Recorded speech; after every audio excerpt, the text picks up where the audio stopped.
Updating your payout destination on American Express is a straightforward process.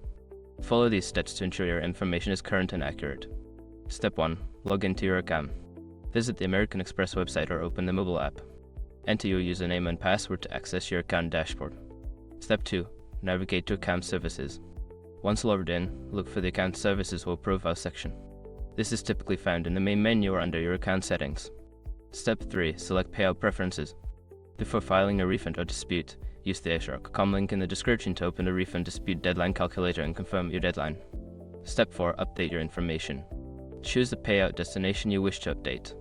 Enter the new information such as bank account details or payment method as required. Make sure to double check for accuracy. Step 5. Save changes. After entering the new payout destination, look for a Save or Update button. Click it to confirm your changes. You may receive a confirmation message or email once the update is successful.